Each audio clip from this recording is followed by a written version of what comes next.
le groupe international d'évangélisation Jésus revient allume le feu du réveil dans les villes de Yaoundé, Douala, Bafoussam. Du 15 au 17 décembre prochain, venez vivre une grande croisade d'évangélisation à l'esplanade du stade sous le thème « Le peuple assis dans les ténèbres voit une grande lumière ». Au programme, prédication, prière de délivrance, de guérison et de restauration, suivi d'un grand baptême avec les orateurs, évangéliste Jean Gratien, apôtre Abraham, docteur Silas, pasteur Apollos, apôtre Paul et prophète Ézéchiel. Ne manquez pas cette occasion et venez saisir votre chance avec le groupe d'évangélisation Jésus revient en mission au Cameroun. Vous sortez des ténèbres, Jésus vous tend la main, venez à la lumière. Le réveil, allez, le réveil, allez, le réveil, allez. De la nation s'entraîne d'être convertie à Jésus. Le réveil, allez, le réveil, allez, le réveil, allez, le réveil, allez, le réveil, allez. De la nation s'entraîne d'être convertie à Jésus. Le réveil, allez.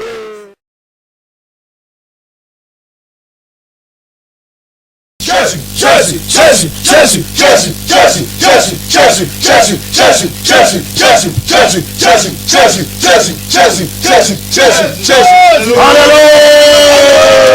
Alléluia. Bien-aimés, nous allons rendre grâce au Seigneur Jésus-Christ qui nous a permis d'avoir la vie, d'avoir le souffle des vies, lui qui prend soin de nous au quotidien. Malgré que nous n'ayons pas de vigile, il prend soin de nous. Malgré que nous n'avons pas de médecin, c'est lui le médecin par excellence. Malgré que nous n'avons ni avocat ni défenseur, c'est lui le Seigneur Jésus-Christ qui est notre défenseur par excellence. La parole de Dieu dit, je me couche et je m'endors, puis je me réveille. Et si nous dormons et que nous nous réveillons, ce n'est que par la plus grâce de quelqu'un dont le nom est le Dieu d'Abraham, d'Isaac et d'Israël. Et son nom bien-aimé, c'est Jésus-Christ de Nazareth. Alléluia. Alléluia. Levons la voix et élevons son nom ce soir, bien-aimé. Père éternel, Elohim, Dieu d'Abraham, d'Isaac et d'Israël, ce soir nous t'élevons, nous te célébrons, nous te bénissons. Nous te disons merci pour ta grâce. Nous te disons merci parce que tu as veillé sur nous. Nous te disons merci, toi qui nous as donné ce temps d'antenne pour parler à ton église. Nous bénissons ton Saint-Nom, toi qui nous donnes la force, toi qui t'es révélé à nous par ta science, par ta connaissance et par ta sagesse, et qui nous permet de propager ta parole en tout lieu et en tout endroit. Éternel, mon Dieu, mon roi, nous élevons ton nom et nous t'invitons à être l'alpha et l'oméga de ce moment. Au nom de Jésus, nous avons prié. Amen. Alléluia. Peuple de Yaoundé, nous vous saluons dans le précieux nom de notre Seigneur Jésus-Christ. Peuple de Douala, recevez notre shalom. Peuple de Bafoussam, nous vous saluons dans le puissant nom de notre Seigneur Yehoshua Mashiach. Peuple de Maroua, recevez notre paix. Alléluia. Avant de rentrer dans le vif du sujet, je vais d'abord présenter toute l'équipe ici présente. Je veux rappeler à un bien-aimé que vous avez devant vous le groupe international d'évangélisation Jésus revient. Alléluia. Alléluia. Et j'aimerais commencer par le prophète Ézéchiel ici présent. Alléluia, peuple de Dieu, soyez bénis. Je vous salue tous dans le beau et précieux nom de notre Seigneur Jésus-Christ. Je suis votre bien-aimé prophète Ézéchiel du groupe Jésus revient. Soyez bénis. Alléluia. Alléluia, shalom, shalom en peuple camerounais, avec beaucoup de joie, beaucoup d'émotion que ce soir nous nous retrouvons. Vous avez en face de vous votre bien-aimé, l'apôtre Paul, du groupe Jésus revient. Shalom, shalom. Alléluia, gloire à Jésus, shalom peuple chaleureux du Cameroun, nous vous saluons dans le nom puissant du Seigneur Jésus-Christ. Vous avez devant vous le pasteur Apollos. Gloire à Jésus, Jésus, Jésus, Jésus. Shalom, shalom, mon peuple de Dieu, shalom, population du Cameroun et surtout de Yaoundé. Je vous salue dans le précieux nom de Jésus-Christ de Nazareth. Je suis votre bien-aimé, le docteur Silas du groupe Jésus revient. Gloire à Jésus. Alléluia. Sans plus tarder, nous allons ouvrir les hostilités, comme j'aime à le dire. Gloire à Jésus. Hier, nous étions ici pour inviter la population de Yaoundé, les chrétiens de Yaoundé, les musulmans de Yaoundé, les bouddhistes de Yaoundé, les religieux et les athées, les Kamessi et les Magnessi de Yaoundé, à venir assister massivement à cette grande croisade que nous organisons en l'honneur de notre Seigneur Jésus-Christ. Alléluia. Et évidemment, avant de rentrer dans le vif du sujet, je voudrais que le prophète, le docteur Silas ici présent, nous présente de façon succincte la croisade que nous allons organiser ici même à Yaoundé d'ici demain, mercredi, à partir de 18h. Alléluia, gloire à Jésus, peuple de Dieu, vous qui nous suivez actuellement, il est important de vous présenter le programme, la mission du groupe Jésus revient ici dans la ville de Yaoundé. Et nous devons le faire afin que tous soient impactés et puissent vraiment se mobiliser afin de participer à ce méga, ce géant programme pour la gloire de Jésus-Christ. Et c'est une grande croisade d'évaluation qui se déroule de ce mercredi 15 au vendredi 17 décembre 2021. Et le thème de ce programme de croisade est tiré dans le livre de Matthieu 4, le verset 16, et qui est intitulé « Ce peuple assis dans les ténèbres voit une grande lumière ». Je peux même vous lire ce verset dans Matthieu 4, le verset 16, même à partir du verset 15 qui dit « Le peuple de Zabulon et de Nephtali, de la contrée voisine de la mer, du pays au-delà du Jourdain et de la Galilée des gentils, ce peuple assis dans les ténèbres a vu une grande lumière. Et sur ceux qui étaient assis dans la région de l'ombre de la mort, la lumière s'est levée. » Et nous le savons tous bien que cette lumière, c'est Jésus-Christ. Et si la lumière de Jésus-Christ est apparue au Cameroun pour délivrer les captifs, pour que ceux qui sont dans l'ignorance, dans le manque de connaissances et aussi dans les ténèbres puissent vraiment découvrir Jésus-Christ de Nazareth. Et la croisade aura lieu précisément à partir de 18h au stade Abega Théophile, au marché et Kounou de Yaoundé. La croisade aura lieu à partir de 18h tous les soirs, le mercredi et le jeudi.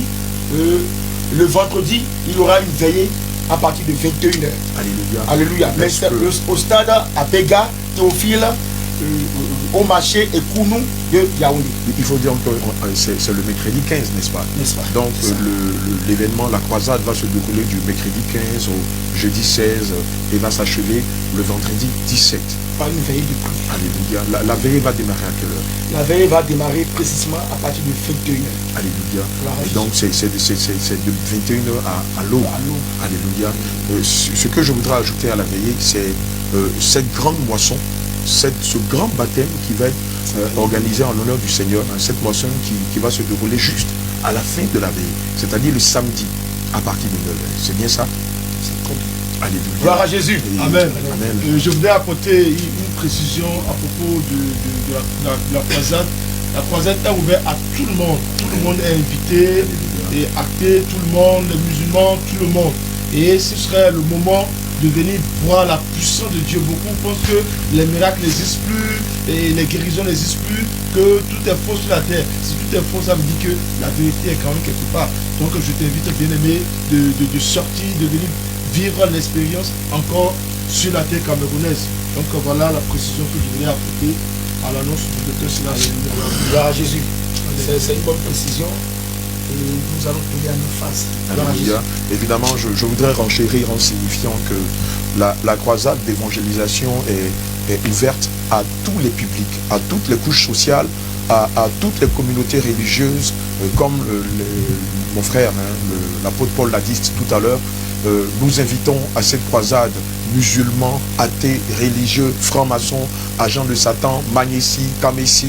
Nous invitons le quota politique de Yaoundé, les autorités de Yaoundé.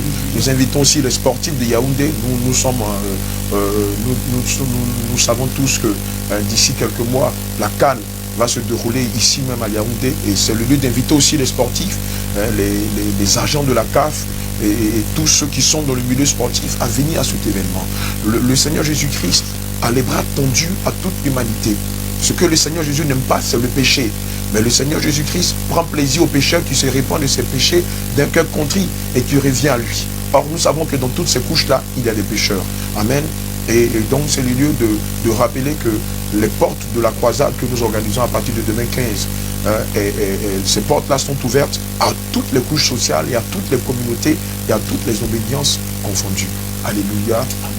Sur ce, nous allons présenter hier, évidemment nous étions sur le plateau de Save TV World et nous avions présenté en partie quelques constituants de la saine doctrine et donc une partie de l'émission va se dérouler sur les constituants, sur la présentation des constituantes de la saine doctrine et une autre partie va être dédiée à tout ce que nous avons constaté depuis que nous sommes arrivés ici au Cameroun, tous ces esprits qui sont des démons de réclamation, qui sont des maris de nuit, des femmes de nuit, et plein d'autres esprits tels que l'esprit de Jézabel, qui combattent la jeunesse camerounaise, qui combattent la nation du Cameroun. Alléluia.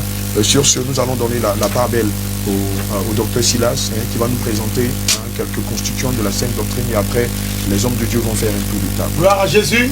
Amen. Alléluia. Nous Amen. bénissons le Seigneur Jésus-Christ qui a Alléluia. commencé déjà par libérer les captifs qui sont dans les faux raisonnements, Amen. les raisonnements philosophiques, Amen. les raisonnements théologiques depuis hier. Alléluia. Et quand nous parlons de la saine doctrine, nous avons vraiment eu à cœur de vous partager les enseignements de la parole de Dieu que les chrétiens doivent pratiquer pour entrer au ciel.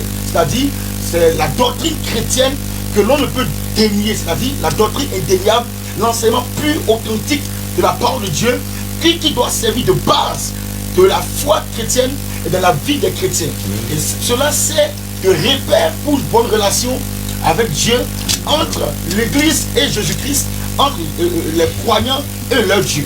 Et quand on parle de constitution de la sainte doctrine, nous devons savoir que la sainte doctrine est basée sur Jésus-Christ. Alléluia.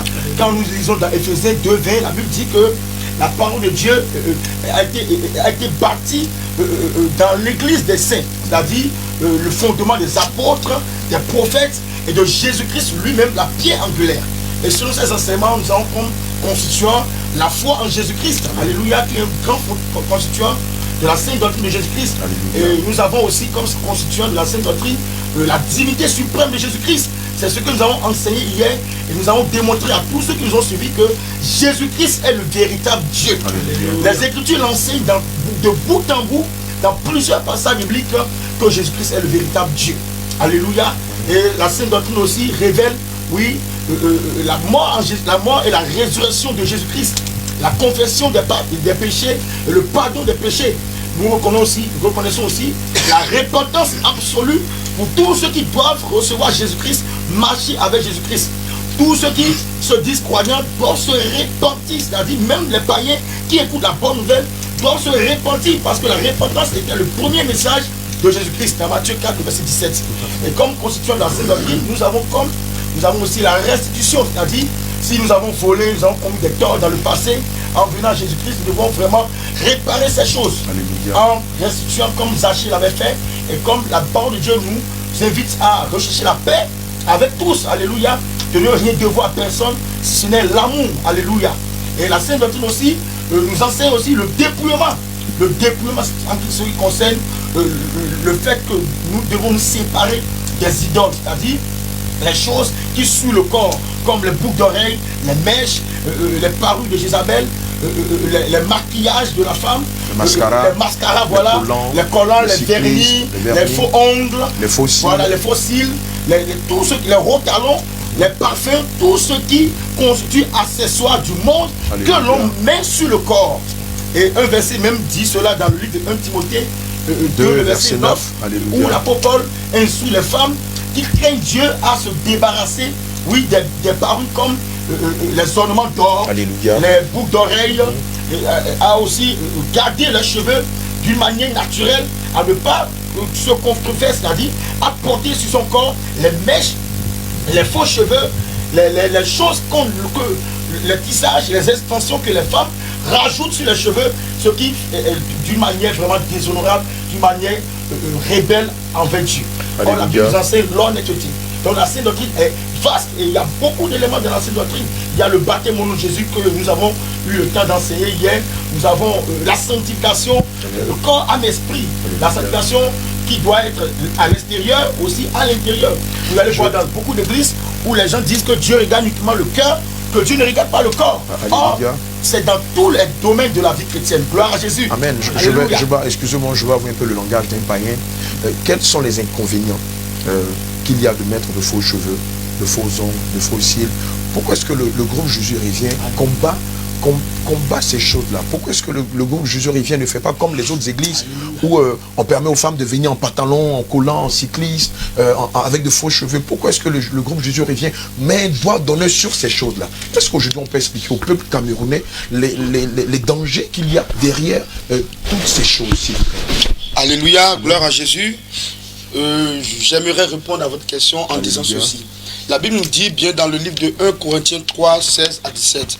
Vous êtes, savez-vous que, ne savez-vous pas que vous êtes le temple de Dieu? Alléluia. Et que l'Esprit de Dieu habite en vous? Amen. Si quelqu'un détruit le temple de Dieu, Dieu le détruira. Déjà, nous devons savoir que l'être humain que nous sommes et que Dieu a créé, Dieu a fait de nous son habitation. Alléluia. Et l'Esprit de Dieu veut habiter en nous pour pouvoir se glorifier. Parce que dans 1 Corinthiens 6, 20, on dit que nous avons été rachetés à un grand prix. Amen. Et je veux parler aux enfants de Dieu, amen, aux chrétiens, qu'ils ont été rachetés d'un grand prix et que leur corps ne les appartient plus.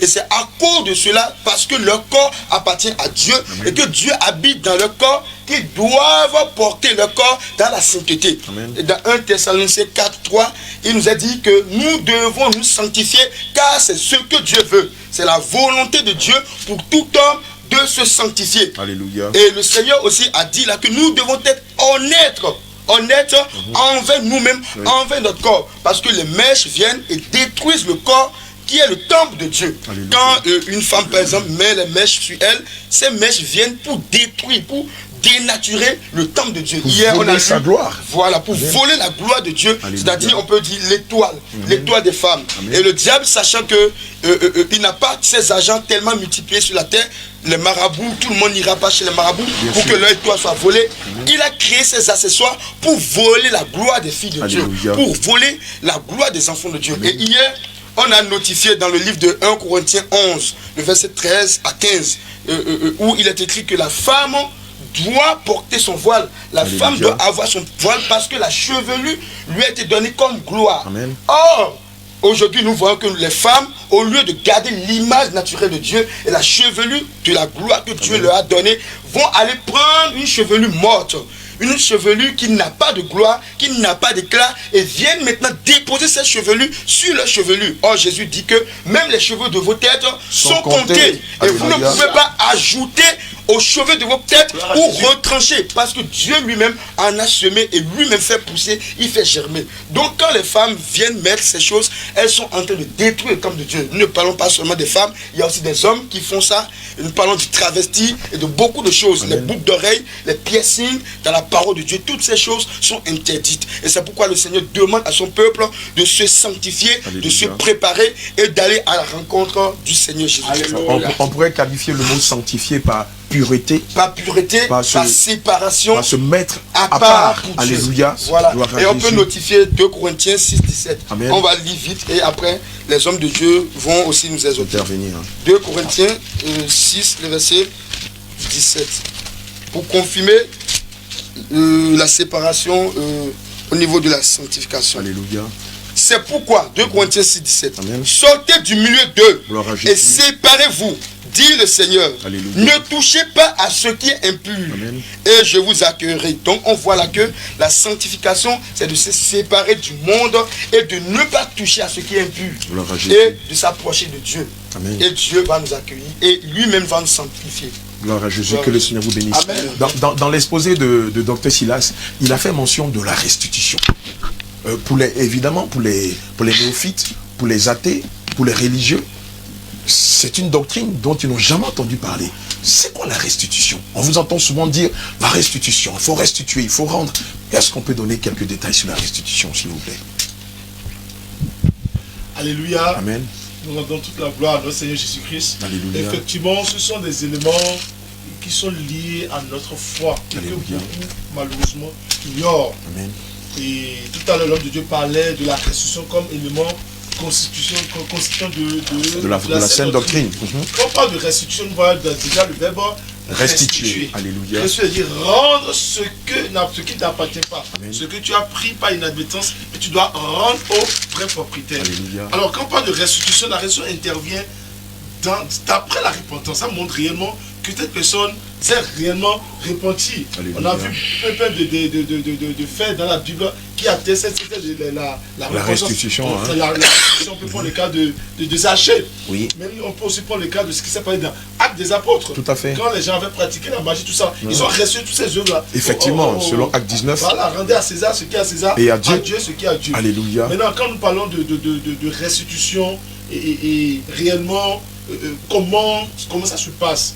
Comment ça se passe? Oui, une fois que quand j'accepte Christ, quand je viens à la foi, alors on me dit, peut-être avant j'avais fait faux usage de faux, ou bien j'ai tripatouillé mon diplôme, ou bien j'ai volé un objet qui est encore avec moi. Alléluia. Amen. J'ai le sourire. Est-ce à dire que si moi je suis par exemple directeur comptable dans une entreprise et que par le passé, quand je n'étais pas converti, j'avais fait un détournement de 20 millions, un détournement de deniers publics de 20 millions, est-ce à dire que dès l'instant j'accepte Christ et que je me répands de mes péchés, est-ce à dire que je dois faire la restitution? Parce que nous, ce qu'on nous enseignait par le passé, dès l'instant où vous confessez Christ, que vous repentez de vos péchés, plus besoin de rendre ce qu'on a volé. Oui, justement. C'est ce qu'on nous enseigne dans les églises de la voie large. Oui, justement. Mais malheureusement, les gens ne savent pas. Ce que les gens disent, c'est qu'il y a une accusation derrière cela. Parce que tout péché que nous commettons, voilà. Il y a les caméras du ciel aussi, les caméras des ténèbres aussi qui visualisent toutes ces choses-là. Et l'ennemi tient cela comme élément, pièce à conviction devant le trône de Dieu. Mais la parole nous dit dans Romains 8, verset 1 que en Christ, il n'y a plus de condamnation. Donc, en principe, est-ce que j'ai le droit de restituer ce que je voulais pas? Oui, c'est ça qu'on va dire au peuple et au peuple de Christ. Je comprends ceci. En réalité, nous disons ceci. Oui. Tout à l'heure, l'homme de Dieu a pris l'exemple que voilà, il était directeur d'entreprise, il avait des détournements, tout ça là. Enfin, il était dans l'ignorance, il brillait dans les ténèbres, il ne savait pas ce qu'il faisait. Mais du moment où la lumière est venue, est exposée sa vraie nature. Alléluia. Alors il se rend compte qu'il est pécheur, il est voleur. Alors, qu'est-ce qu'il va faire? Pour marquer réellement qu'il a reçu une belle identité, qu'est-ce qu'il va faire? Il va se faire dénoncer. Pour dire, c'est comme une sorte de témoignage. Voilà, c'est comme ça le témoignage. Là, ça fait peur. Hein? Pour manifester. Justement, ça fait peur, mais ça sort de l'ordinaire. Mais c'est ça la vraie foi. C'est ça la vraie foi. C'est ça en réalité. Mais là, l'Esprit de Dieu conduit ça. C'est pas qu'il va se lever dans la chair. Et voilà. Ça peut, parce que s'il se lève de la chair, ça soit une condamnation. Or, Romains 8.1 dit qu'il habite donc de condamnation pour ceux qui sont Christ. Alléluia. L'Esprit de la grâce. Gloire à Jésus. Amen. Amen. On sait que dans bon nombre de familles, les femmes, et c'est pas seulement au Cameroun, c'est pratiquement dans toutes les sociétés, les femmes qui ont des enfants ont souvent un enfant qu'elles ont eu en dehors du mariage et dont elles ont caché la vérité à leur époux. Dans ce type d'espèce, qu'est-ce que la femme doit faire? Elle garde l'enfant tout en sachant que l'enfant n'est pas à son mari, ou elle va aller faire la restitution en avouant la vérité à son mari. C'est monnaie courante dans nos foyers, dans nos sociétés. Je pense que pour ma part, il faudrait quand même qu'elle avoue, parce que ce n'est pas quelque chose à garder en secret. Alléluia. Parce qu'en Christ, il n'y a pas de couvent, il n'y a pas quelque chose que nous devons garder en secret. Tout doit être transparent. Christ est la lumière, et la lumière est venue pour faire disparaître les ténèbres. Alléluia. Et déjà, un foyer chrétien, il doit rien avoir de caché. Amen. La femme, elle doit avouer à qui appartient cet enfant. Alléluia. Et dit l'auteur de celui qui a mis cet enfant au monde à son mari, pour que tout soit clair dans le foyer. Et le foyer chrétien qui vit véritablement en Christ, rien ne peut être caché. Au nom de Jésus. Et cela fait partie aussi de la restitution. Amen. Amen. Il y a une question qui me revient souvent. Homme de Dieu, devrais-je présenter mon salaire à mon épouse ou à mon époux? En tant que chrétien, est-ce que l'homme doit présenter son salaire mensuel à son époux en lui disant voilà ce que je gagne, voilà ce que j'ai eu, et vice-versa? Alléluia. Amen. Il a dit que l'homme quittera son père et sa mère, s'attachera à sa femme, les deux deviendront une seule chair. Amen. Dès lorsque vous êtes une seule chair, amen, je pense qu'il n'y a pas de différence. L'homme peut montrer son salaire à sa femme, la femme aussi peut montrer son salaire à son homme. Je peux aussi donner mon témoignage. Alléluia. Que moi, ma femme, lorsqu'elle percevait son salaire, elle venait vers moi, amen, elle me tenait le salaire et elle me dit, papa, voilà le salaire. Alléluia. Alléluia. Alléluia.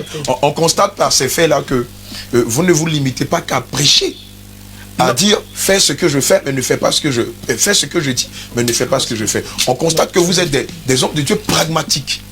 Alléluia. Exactement. C'est une grâce. On pourra aborder d'autres sujets sur les constituants de la saine doctrine. Alléluia. Je voudrais aborder tout à l'heure un sujet que le pasteur Apollos a brossé à propos de la sanctification. Amen. Il y a ces faits réels que nous avons constatés sur le terrain au Cameroun ici. Et nous avons eu à évangéliser certains endroits ici. Il n'y a pas plus tard, hier, nous étions au cas où Kennedy. Nous avons vu vraiment que l'esprit de débauche, les gens méconnaissent le Dieu qu'ils méconnaissent. Qui est ce Dieu en réalité? Ils ignorent que c'est un Dieu de sainteté, c'est un Dieu très très saint. Amen. Mais ils s'entourent des choses du monde au point même de dénature leur propre nature. Donc il y a comme nous évangélisons, qu'on les appelait, les gens nous regardaient comme des extraterrestres. Mais d'où sont ces gens-là? Ça veut dire quoi? Les mèches que l'on porte depuis des années, où est le mal alors? Le sang de Jésus peut sanctifier tout ça là. Donc c'est des hérésies, c'est des choses auxquelles ils s'adonnent malheureusement, qui les conduisent au finish en enfer. Donc effectivement c'est un fait réellement criard au Cameroun ici. Alléluia. Donc si nous comprenons, vous êtes en train de nous dire que on ne peut pas utiliser les mèches, invoquer le sang de Jésus sur les mèches et les porter. Absolument. Parce que naturellement c'est ce qu'on voit dans les églises de la Voie large. Absolument non. On a lu tout à l'heure de 2 Corinthiens 6, verset 17. On peut remonter au verset 14 pour comprendre ce que la parole de Dieu en dit. Amen. 2 Corinthiens 6, le verset, à partir du verset 14. Oui. Nous lisons la parole du Seigneur avec beaucoup de respect. Ne vous mettez pas avec les infidèles sous un joug étranger. Amen. Car quel rapport y a-t-il entre la justice et l'iniquité? Amen. Ou qu'y a-t-il de commun entre la lumière et les ténèbres? Quel accord y a-t-il entre Christ et Bélial? Ou quelle part le fidèle avec l'infidèle? Quel rapport entre le temple de Dieu et le temple des idoles? Amen. Car nous sommes le temple de Dieu vivant. Alléluia. Je pourrais renchérir en disant quel rapport y a-t-il entre les vrais cheveux et les faux cheveux? Quel rapport y a-t-il entre les faux teints et les vrais teints? Entre les vrais ongles et les faux ongles, les vrais cils et les faux cils, les vrais yeux et les lentilles de contact. Si on comprend bien la doctrine, la saine doctrine. Le monde est dans la folie. Alléluia. On a vu vraiment ce monde dans la folie. Les gens n'arrivent plus à identifier leur Dieu. Parce que l'homme a été créé à l'image de Dieu. Or, dès l'instant où on dénature sa nature, on n'est plus à l'image de Dieu. On devient rebelle. On devient rebelle et on a l'image de qui? Si on n'est pas à l'image de Dieu. L'adversaire éternel de Dieu. L'homme à la culotte noire. Gloire à Jésus. Je voudrais m'adresser au prophète Ézéchiel. Je voudrais qu'on parle des 5 ministères, s'il vous plaît. Alléluia. Homme de Dieu. Amen. Que le Seigneur vous bénisse. Amen. Dans le livre de 2 Timothée, chapitre 1, il est dit: pour toi, dis les choses qui sont conformes à la sainte doctrine. Alléluia. Bien vrai que dans la sainte doctrine, nous avions la sanctification qui est un mode de vie. Il faut comprendre aussi que la sainte doctrine est pour l'Église, l'Église de Christ, l'Église qui veut aller au ciel. Dès lors, il y a 5 ministères par lesquels l'Église est assise. Amen. Et quand je parle des 5 ministères, il faut que nous lisons le livre d'Éphésiens 4, Gloire à Jésus. verset 11. Éphésiens chapitre 4, verset 11 dit: il a donné les uns comme apôtres, les autres comme prophètes, Amen. les autres comme évangélistes, les autres comme pasteurs Alléluia. et docteurs. Amen. Gloire à Jésus. Amen. Donc dès lors, nous devons savoir que chaque ministère a son rôle. Amen. L'église ne devait pas être dirigée par un seul ministre. C'est-à-dire que le pasteur ne peut pas se lever aujourd'hui pour diriger une église, construire une église et dire que c'est lui le fondateur de l'église. Alléluia. D'où, dans une église de vérité, dans une église de Jésus, nous devons voir les 5 ministères dont nous avions cités dans le livre d'Éphésiens. Et quand nous parlons de ces 5 ministères, nous devons comprendre que l'apôtre, il est la main. Alléluia. Parce que c'est à proprement parler la cité de Dieu. Amen. Celui qui bâtit et pose les fondements doctrinaux de l'église. Ça, c'est le rôle de l'apôtre. C'est le rôle de l'apôtre. Alléluia. Et lorsque nous laissons l'apôtre, nous allons parler du prophète. Alléluia. Le prophète, il est l'œil, Amen. celui qui reçoit la vision, Gloire à Jésus. ou les plans pour bâtir selon les normes divines. Et nous allons parler aussi également de l'évangéliste. L'évangéliste, lui, son rôle, c'est d'annoncer l'évangile. C'est de prêcher Jésus, de faire connaître Jésus à toutes les nations. C'est un gagneur d'âme. C'est un gagneur d'âme. Alléluia. C'est un gagneur d'âme. Amen. Et nous allons parler du pasteur. Amen. Le pasteur, c'est un berger. Il est là pour connaître les besoins des âmes. Il est là pour que, lorsque les âmes ont besoin de quelque chose, d'une nourriture solide, il doit le leur apporter. Et lorsque nous parlons du docteur, Le docteur, lui, il est l'enseignant de la parole. C'est lui qui vient pour donner les fondements bibliques. Il est inspiré sous l'inspiration du Saint-Esprit. Et voilà, tel que les saints ministères sont. Gloire à Jésus. Je voudrais rapidement vous poser une question, homme de Dieu, prophète Ézéchiel. Naturellement, ce que nous voyons dans les églises de la Voilage, on voit un ministère prophétique de Emandong. Alléluia. Et donc, du coup, l'église est constituée comme ça. Vous êtes en train de nous dire que une telle église n'est pas une église de Dieu? Une telle église n'est pas l'église du Seigneur, parce que l'Esprit de Dieu n'y est pas. Mais c'est l'église d'une seule personne. C'est-à-dire que cette église porte le nom d'un être humain et non le nom de Jésus. C'est pourquoi je dis les saints ministères font la main de l'Éternel. Et il faudrait qu'il y ait l'équilibre. Donc si une personne aujourd'hui, parce qu'il manifeste les dons de prophétie, il s'élève, il construit une église, il bâtit une église et il s'appelle prophète ou père fondateur de l'église, il faudrait rapidement que nous sachions que la chair ne peut pas diriger l'église. Parce que c'est le Seigneur, c'est Christ qui est le chef de son église. Donc pour cela, ministère prophétique d'un homme, non, cela ne pourra pas aller au ciel. Ce ministère n'est pas reconnu par le ciel. Alléluia. Permettez-moi, je voudrais renchérir ce que le prophète a dit. Alléluia. Malheureusement, les gens n'arrivent pas à canaliser les dons.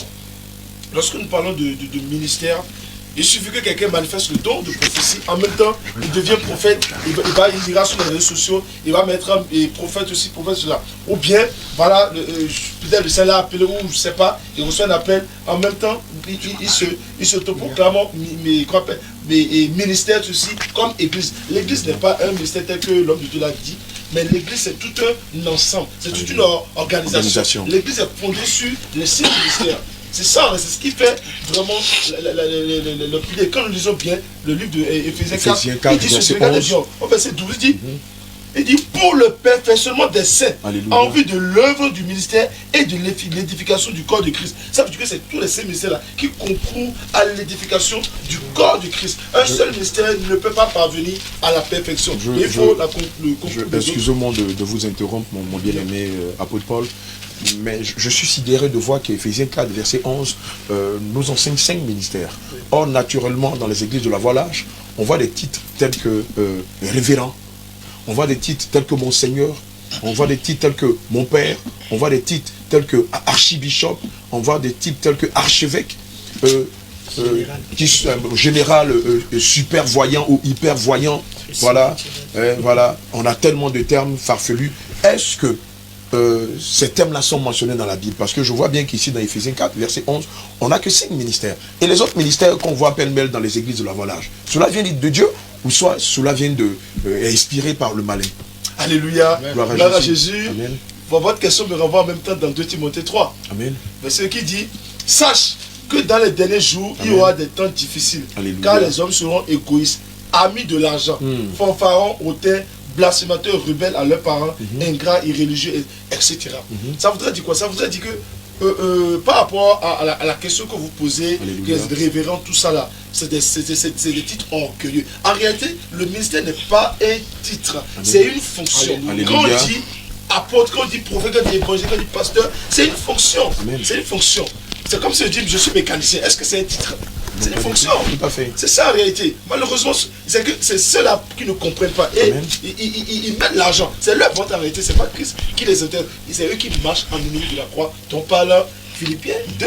Donc si on comprend bien, ils font de l'œuvre de Dieu une affaire mercantile. Exactement, que Dieu vous bénisse. C'est une affaire mercantile. L'église devient une entreprise commerciale. Alléluia. Et les fidèles deviennent les clients. Et il faut le renchérissement. Donc c'est ça en réalité. Donc, on a eu dire ici à Yaoundé qu'il y a une grande église qui a pas moins de 3000 membres où le pasteur fait ce qu'on appelle des sacrifices. Voilà. Et donc les sacrifices valent entre 50 et 100 000 et il va souvent jusqu'à 10 000, 5 000 pour les moins nantis. Est-ce que c'est faisable? On a vu si celui qui veut monter sur le trône du pasteur, c'est-à-dire sur la chair, doit payer 100 000 aussi, ou 10 000 ou 30 000. Est-ce que cela est biblique? Est-ce qu'il y a des fondements bibliques qui parlent de ces choses-là? Gloire à Jésus-Christ. Alléluia. Amen. Quand vous étiez en train de parler, vraiment je vois l'apostasie qui règne dans les églises aujourd'hui. Malheureusement. Et aujourd'hui, dans la grâce, il n'y a plus aucun autre sacrifice à faire pour être sauvé, pour avoir les ossements de prière, si ce n'est le sacrifice de Jésus-Christ. Je tiens à vous dire, selon le livre de Colossiens 2,14 qui dit, qui dit il a effacé l'acte de les ordonnances condamnées et qui subsistait contre nous. Alléluia. Et il l'a détruit en le le clouant à la croix. Alléluia. Alléluia. Toutes les maladies, tous les problèmes financiers, tous les problèmes, Jésus a déjà détruit les actes des ordonnances sur la croix. Donc il n'y a plus un autre sacrifice, il n'y a plus d'autel à bâtir aujourd'hui. Je vois aujourd'hui dans les églises où les pasteurs, les apôtres disent bâtissez des hôtels et avant d'être guéris, avant d'être exaucés, ça n'existe pas dans la sainte doctrine de Jésus. C'est du pur désordre qui se passe dans les églises parce qu'il y a un seul autel, l'autel de la croix. L'autel de la croix. Jésus-Christ a quitté son éternité, il a quitté sa gloire pour s'humilier. La Bible dit qu'il s'est soumis lui-même, il s'est humilié en devenant un simple homme. Alléluia. Et étant sur la croix, il a pris le péché des hommes, il a pris l'iniquité des hommes. Donc il n'y a plus un autre homme aujourd'hui à venir sauver les hommes si ce n'est Jésus-Christ. Il n'y a plus d'offrande de rachat, offrande de bâtiments d'hôtel, tout ça, ça n'existe pas dans la sainte doctrine de Jésus. Et d'ailleurs, c'est pourquoi le Seigneur se fait appeler l'agneau immolé. Le péché du monde, l'agneau immolé. Même Jean-Baptiste ne voulait même pas le baptiser parce qu'il se voyait inférieur à lui. Et il disait dans Jean 1:29, voici l'agneau de Dieu qui ôte le péché du monde. Amen. Je tiens à vous dire aussi, alléluia, que normalement, si on devait avoir un sacrifice, à part le sacrifice de Jésus-Christ, ça doit être le sacrifice de notre corps à Christ. Comme le dit Romains 12:1, verset 1 à 2. Je vous exhorte donc, frères, par les compassions de Dieu, alléluia, offrez votre corps comme un sacrifice vivant, agréable à Dieu, ce qui sera de votre part un culte raisonnable. Donc il n'y a plus de sacrifice à faire. Alléluia. Ce ne sont pas des sacrifices d'argent, des sacrifices de matériel, tout, mais tout c'est notre corps à la sainteté. Avant que l'homme de Dieu, le pasteur Apollos n'intervienne, je voudrais savoir, nous sommes en fin d'année et nous savons que dans la majeure partie des églises de la Voie large, il y aura cette fameuse édiction qui dit traverser 2021-2022. Est-ce que, selon les normes bibliques, selon la sainte doctrine, entre le 31 décembre et le 1er janvier, il faut participer à un événement qui s'appelle Traversée 2021-2022, où on va demander aux membres, aux adeptes des églises, malheureusement qu'ils appellent des clients, parce que c'est du clientélisme.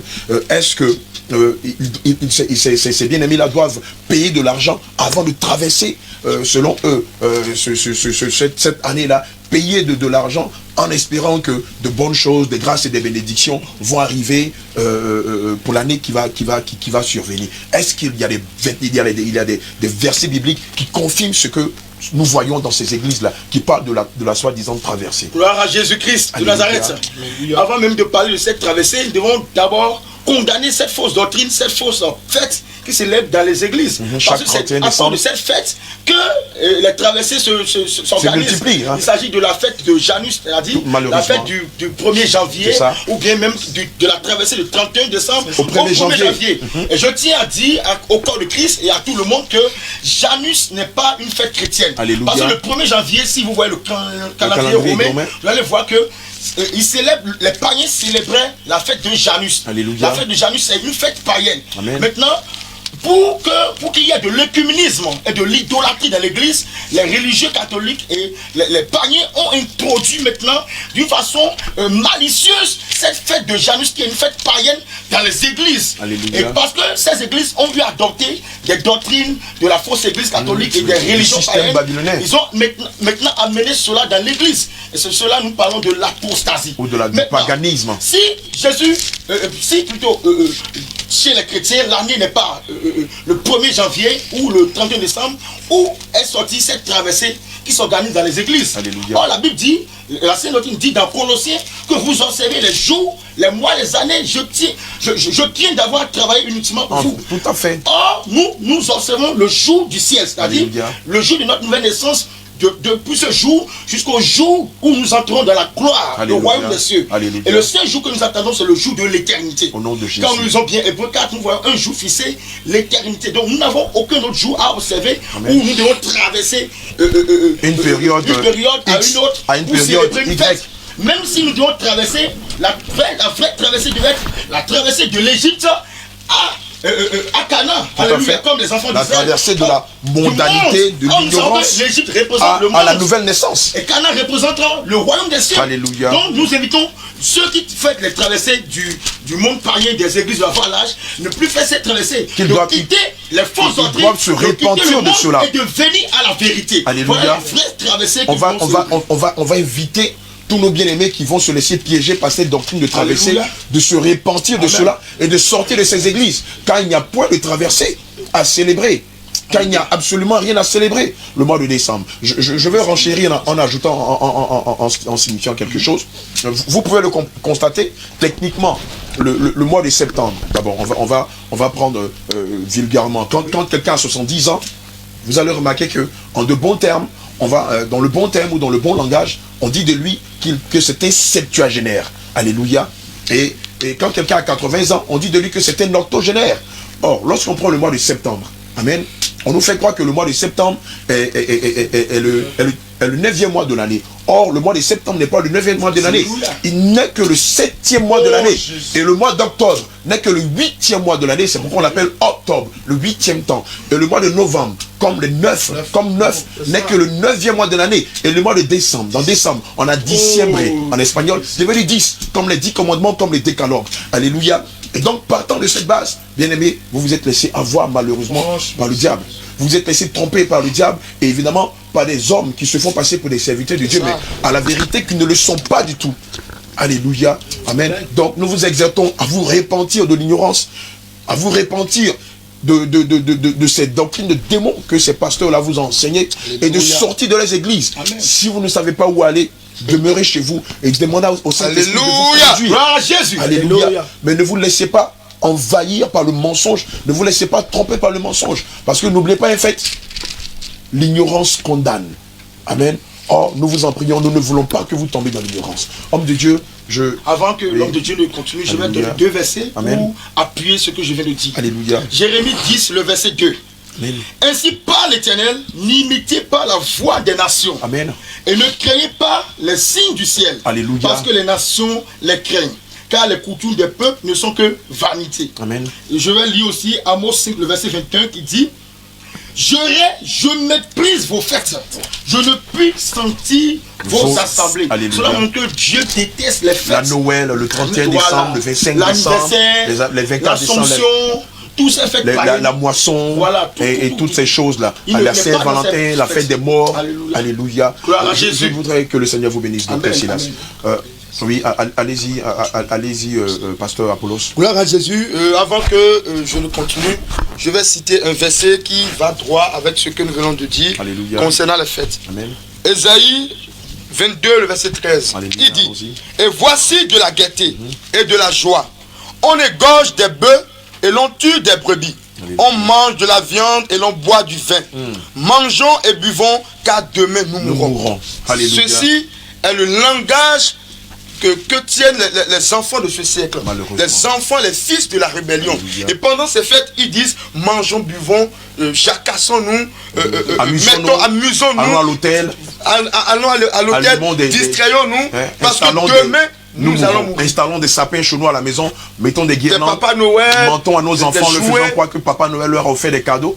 Or nous savons que ce sont des mensonges. C'est des mensonges. Et nous savons tous que les menteurs Apocalypse 21, verset 8. Voilà. Alléluia. Je voudrais, homme de Dieu, que vous nous donnez quelques éclaircissements sur l'enfer et le paradis. Alléluia. Alléluia. Nous devons savoir que, depuis nous sommes en train de parler de la sainte doctrine, et nous devons savoir que si nous ne marchons pas selon la sainte doctrine, nous ne pratiquons pas les vertus du Seigneur, c'est-à-dire les éléments de la sainte doctrine, les doctrines que le Seigneur nous a laissées, les recommandations du Seigneur, nous allons passer toute notre vie dans un feu qui ne s'éteint point.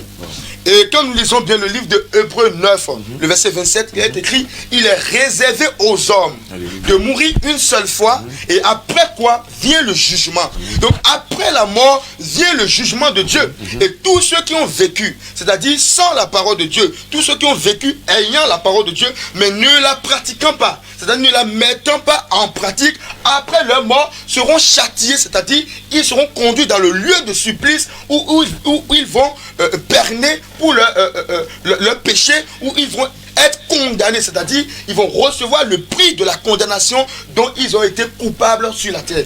Et c'est ce que le Seigneur veut que nous puissions dire au peuple camerounais. Vous qui êtes dans la boisson, dans l'alcoolisme, vous qui êtes dans l'ivrognerie, vous qui êtes dans la prostitution, vous qui détenez l'argent de l'État, l'argent public, les deniers publics, les fonds publics, le Seigneur vous appelle à la repentance. Parce qu'après la mort, il y a un lieu de condamnation, un lieu de jugement pour tous ceux-là qui n'ont pas vécu, qui n'ont pas laissé leur vie entre les mains de Christ, le Sauveur, qui n'ont pas marché dans les voies du Seigneur, mais qui ont pris le courage, qui ont pris le désir, la volonté, le malin plaisir selon leur propre volonté. De vivre selon leur plaisir. Alléluia. Et ceci, c'est très grave devant le Seigneur. Et le Seigneur ne tolère pas cela. Amen. Quand nous lisons bien le livre de Ésaïe 1, nous allons lire le livre de Ésaïe 1, 18. Allons-y. Ésaïe 1, 18. Gloire à Jésus. Amen. Ésaïe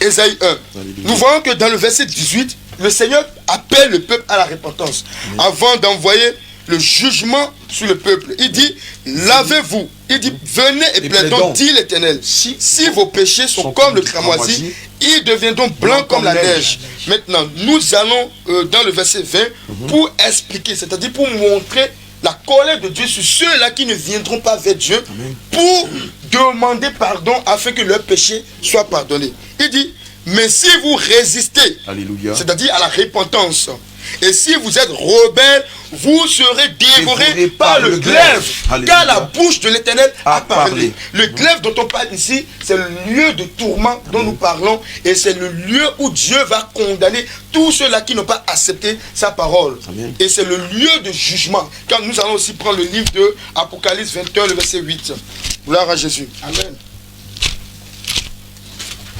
Apocalypse 21, le verset 8.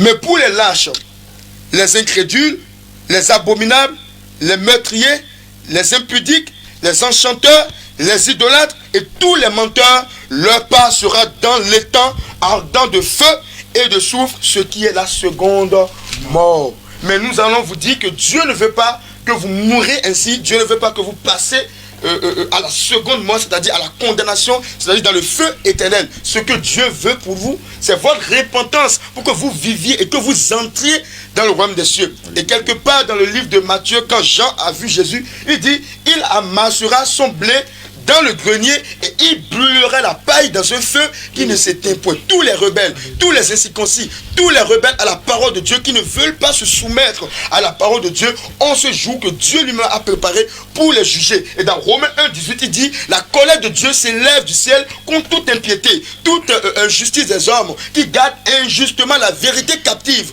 Parce que ce qu'on peut connaître de Dieu leur a été manifeste, mais ils se sont égarés par leur raisonnement et se vantant d'être sages, ils sont devenus fous. Et Dieu leur a montré les richesses infinies de sa grandeur, sa puissance éternelle, ses perfections invisibles. Et l'apôtre Paul dit par là qu'ils sont donc inexcusables. Amen. Parce qu'ils n'ont pas cru au Dieu qui leur a été révélé, mais ils ont cru aux idoles. Vous qui ne croyez pas en Jésus et vous dites que Jésus n'existe pas, que vous êtes dans la religion africaine, on entend parler des kémites, on entend parler des religions, des panafricanistes.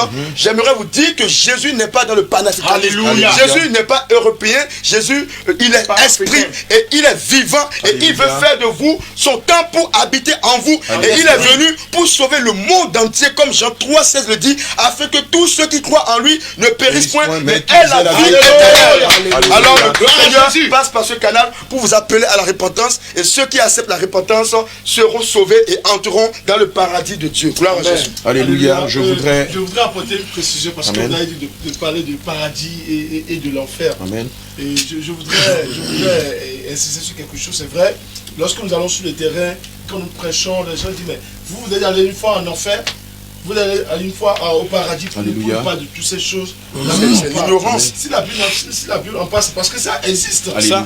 Et l'autre chose que je voulais expliquer, c'est que beaucoup confondent l'enfer et le feu éternel. Voilà. Très bien. L'enfer, c'est un lieu d'attente. On va dire c'est une forme de prison, de garde à vue. C'est une garde à vue. Comme dans le monde actuel. Alléluia. On a vu par exemple dans Luc 16 sur la parabole de Luc et du pauvre Lazare. Voilà. Donc, en réalité, je voudrais expliquer ce côté parce que ça crée beaucoup de confusion dans le corps du Christ. Amen. En réalité, lorsque le Seigneur est en train de donner l'image des choses qui se passent dans l'au-delà, lorsque nous mourrons, effectivement, il y a un lieu qui nous attend. C'est le séjour des morts. Pour ceux qui ont vécu sans Christ, voilà, Ceux qui ont vécu. de toute façon, quand nous mourrons, c'est le séjour des morts. voilà, nous atterrissons directement au séjour des morts. Alléluia. Alors, ceux qui meurent, soit ils sont justes, soit ils sont des méchants ou des rebelles. Alors, s'ils sont justes ou des méchants, ils ne peuvent pas aller au même endroit. Ils ne peuvent pas utiliser le même canal. Voilà, ce qui fait que même dans la parabole, le Seigneur veut nous montrer déjà la composition du séjour des morts. Là, il a montré le signe d'Abraham et le lieu de tourment. Le lieu de tourment. Qu'on appelle vulgairement l'enfer. Alléluia. Donc, c'est pour dire aux uns aux autres que, en fait, l'enfer est différent de l'étang de feu. L'étang de feu est parlé même dans Apocalypse. Ce qu'on fait de lui même. Voilà. Alléluia. 21, même au niveau chapitre 20, pas du verset 11, on a parlé que, en réalité, au niveau de l'étang de l'enfer, c'est que ceux qui auront fait du mal, ceux qui auront refusé, comme l'a dit l'homme de Dieu il a pris l'exemple de Ésaïe 1, le verset 18 et 20, ceux qui ont refusé la grâce de Dieu, ceux-là, maintenant, ils seront, en attendant le jugement dernier, ils seront gardés dans le lieu de tourment avant qu'ils ne soient jetés dans le temps de feu. Maintenant, aujourd'hui, beaucoup, parce que vous avez posé la question, et je voudrais aussi répondre de manière globale. Parce qu'on confond aujourd'hui beaucoup de scènes d'Abraham, paradis. Et est-ce que la mission de Jésus-Christ en enfer, est-ce que les scènes d'Abraham existent encore? Alléluia. Comme nous lisons bien, les scènes d'Abraham n'existent plus. Ça n'existe plus. En fait, le Seigneur va donner l'exemple même avec le volet à la croix. Il dit, ce soir tu seras dans mon paradis. Alléluia. Alléluia. Donc je voudrais apporter cette précision-là. Amen. Je voudrais terminer avant que moi-même je n'intervienne sur la fameuse question qui nous revient à chaque fois. Moi, quand je veux mourir, je vais aller au purgatoire et mes parents vont intercéder pour moi afin que je me retrouve au paradis. Est-ce qu'on a un fondement biblique sur cette doctrine qui sort du système babylonien catholique? Alléluia. Alléluia. Hébreux 9, verset 27, en parle largement. Amen. Nous lisons la parole de Dieu. Hébreux 9, le verset 27, qui dit ceci.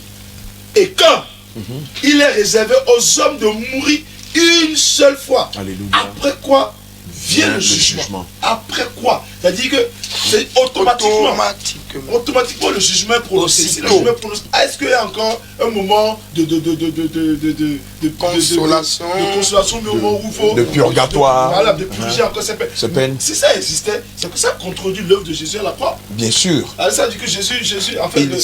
Son œuvre à la croix est inutile. Malheureusement, Alléluia. c'est une prison où les bien-aimés veulent que vraiment nous libérons tous ces enfants qui sont malheureusement en captivité dans les prisons de l'ignorance. Et cette théologie, cette pensée ou cette doctrine donc, qui n'est pas de Dieu en fait. Est anti-biblique. Alléluia. Ça n'existe nulle Ça part. ne fait pas partie des constitutions de la sainte Non, doctrine. non, pas. Aucune prière.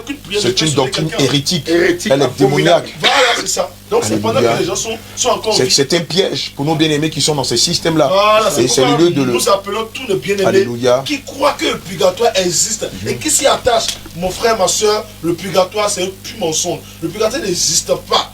C'est ce que la parole dit. Quand tu meurs, le jugement est prononcé en même temps. Quelle prière on va faire pour toi? Qu'est-ce que tu vas encore faire là-bas? Ça veut dire que tu n'as jamais servi Jésus. Tu ne l'as jamais connu. Alléluia. Amen. Même dans Ecclésiaste 9, le verset 4, il dit, il est écrit, pour tous ceux qui vivent, il y a de l'espérance. Et même un chien vivant vaut mieux qu'un lion mort. Donc l'espérance, c'est sur la terre. Amen. Après la mort, il y a point d'espérance. Il n'y a point d'espérance parce qu'il n'y a plus de rédemption. L'espérance, c'est comme un temps. Et c'est comme le temps de la grâce. C'est le temps de la vie. Donc après le temps de la vie, le temps de la grâce, il y a point d'autre d'espérance. Alléluia. Alléluia. Je voudrais nous rappeler quelque chose dans le livre de 2 Corinthiens 3, verset 6. Amen. Quelqu'un peut le lire avec moi, s'il vous plaît. 2 Corinthiens 3, verset 6. Nous lisons dans le livre de 2 Corinthiens 3, verset 6, s'il vous 2 plaît. Corinthiens 3, le verset 6. Lisons. Alléluia. Il nous a aussi rendus capables d'être ministres d'une nouvelle alliance. Alléluia. Allons-y. Non de la lettre, mais de l'esprit. Alléluia. Car la lettre tue, mais l'esprit vivifie. Amen. Nous constatons qu'aujourd'hui, bon nombre de communautés religieuses dites chrétiennes sont dans la lettre et non dans l'esprit. Justement. Parce qu'ils n'ont pas le Saint-Esprit. Parce qu'ils n'ont pas le Saint-Esprit. Et à vous entendre, on a l'impression que, à la vérité, pour servir Dieu, il faut avoir le Saint-Esprit. Et c'est ça le bas blesse. Beaucoup de personnes s'autoproclament pasteur, archibishop, évêque, monseigneur et enseignent de doctrine qui sont contraires à la sainte doctrine parce qu'à la base, n'ayant pas reçu le Saint-Esprit. Alléluia. Et je voudrais, avant que je ne m'étale, qu'on nous signifie comment recevoir le Saint-Esprit. Comment on reçoit le Saint-Esprit. Alléluia. D'abord, pour recevoir le Saint-Esprit, il faudrait vraiment d'abord accepter Jésus dans sa vie, Amen. Né de nouveau, et passer par le processus de la délivrance. Alléluia. Parce que autrefois, vous étiez dans les ténèbres. Amen. Et lorsque vous devenez un enfant de Dieu, Amen. Aussitôt vous confessez Jésus, aussitôt le Seigneur vous pardonne et en même temps vous allez marcher dans une nouvelle naissance. Amen. Et dans cette nouvelle naissance, vous devez recevoir l'Esprit de Dieu. Amen. Et c'est l'Esprit de Dieu en vous qui atteste que vous êtes un enfant de Dieu. Gloire à Jésus. Sans l'Esprit de Dieu, vous n'êtes pas encore un enfant de Dieu. Donc le païen qui est dans le monde, qui n'a pas confessé Jésus, n'a pas encore l'Esprit de Dieu en lui. C'est pourquoi si nous lui parlons des choses spirituelles, il ne peut pas comprendre. Mais on voit des bonnes dames avec des mèches dire qu'elles ont reçu le baptême du Saint-Esprit, des bonnes dames en collant avec la partie intime dehors, le postérieur dehors, dire qu'elles ont reçu le baptême du Saint-Esprit. Effectivement, ce n'est pas l'Esprit de Dieu qu'elles ont reçu, mais elles ont reçu un esprit d'impudicité, lié aux esprits de Python. Ce n'est pas l'Esprit de Dieu. Parce que même dans cette nation camerounaise où nous séjournons, nous voyons déjà dans les rues nombre de femmes qui se promènent nues. Et nous voyons même les femmes en pantalon. Nous voyons les femmes dans tout ce qui est mauvais, tout ce que Dieu ne veut pas. Tout ce qui est jésabelisme. Oui, parce que lorsque nous lisons Deutéronome 22, verset 5, il est dit qu'une femme ne portera point un habillement d'homme. Et un homme ne mettra point des vêtements de femme. Car quiconque fait ces choses est en abomination à l'Éternel ton Dieu. Alléluia. Effectivement, il y a l'abomination qui règne dans cette nation.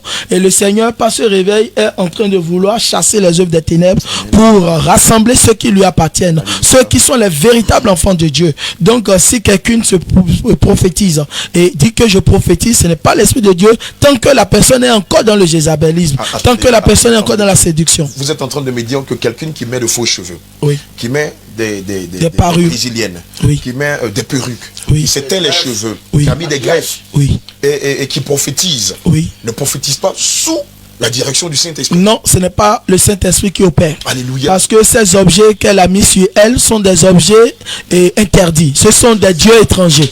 Ce sont des idoles. Amen. Et qu'elle ne devait même pas y toucher. Alléluia. Mais pas ignorance.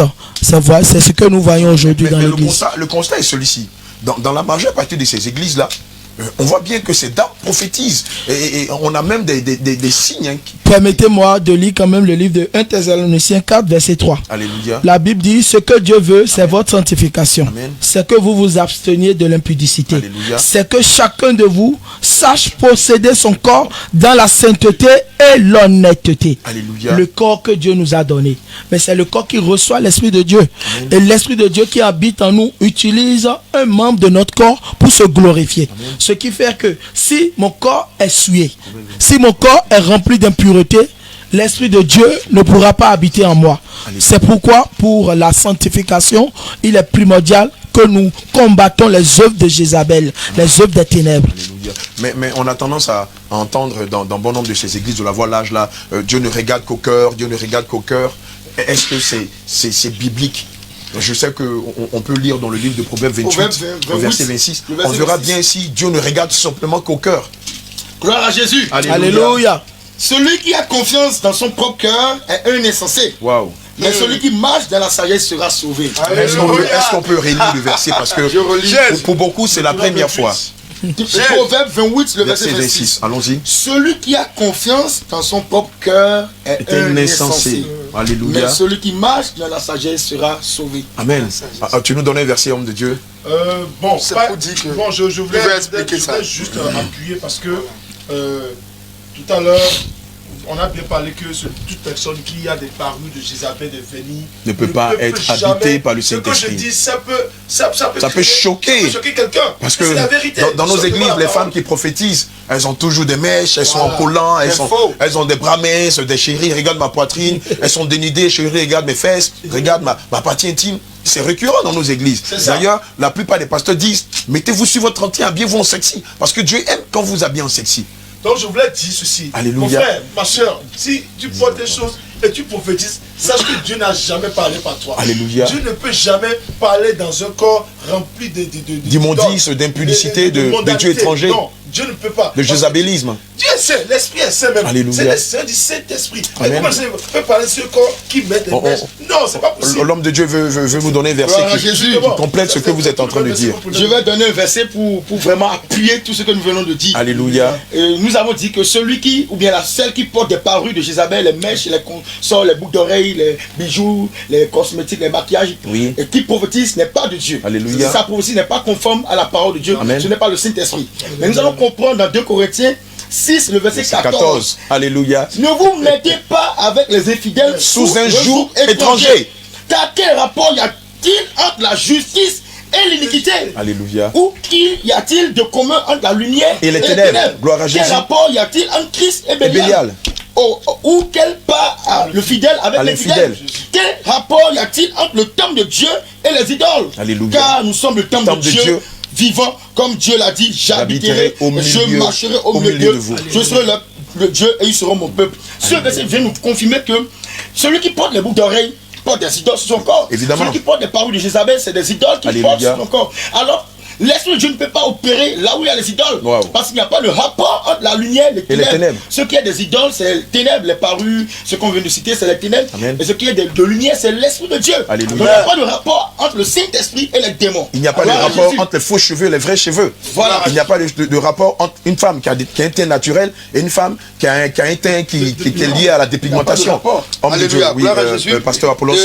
J'aimerais revenir sur le verset de Proverbe 28, 26. Oui. Il dit: celui qui a confiance dans son propre cœur est un insensé. Alléluia. Ce verset parle avec sagesse. Amen. Ce verset dit beaucoup de choses que beaucoup ignorent. Il dit: celui qui a confiance dans son propre cœur est un insensé. Ce qui voudrait dire que ce qui est au fond du cœur, déjà, ne porte pas confiance. Amen. Ce qui est au fond du cœur est mauvais. Alléluia. Ce qui est au fond du cœur n'est pas déjà bien. Parce Alléluia. que le cœur de l'homme est tortueux. Il est traite. Et l'Éternel connaît les voies Alléluia. de l'homme. Il Alléluia. connaît les pensées de l'homme. Il sait qu'elles sont souillées à la base. Alléluia. Mais c'est l'Esprit de Dieu qui vient renouveler l'intelligence de l'homme par la sagesse de Dieu et qui l'adapte maintenant à la connaissance de Christ. Et c'est Christ qui opère la circoncision du cœur des hommes. On lit dans Matthieu. Amen. Dans Matthieu 15, le verset 19, 18 à 19, Amen. il dit: mais ce qui sort de la bouche vient du cœur. Amen. Et c'est ce qui souille l'homme. Alléluia. C'est-à-dire ce qui est dans le cœur. Amen.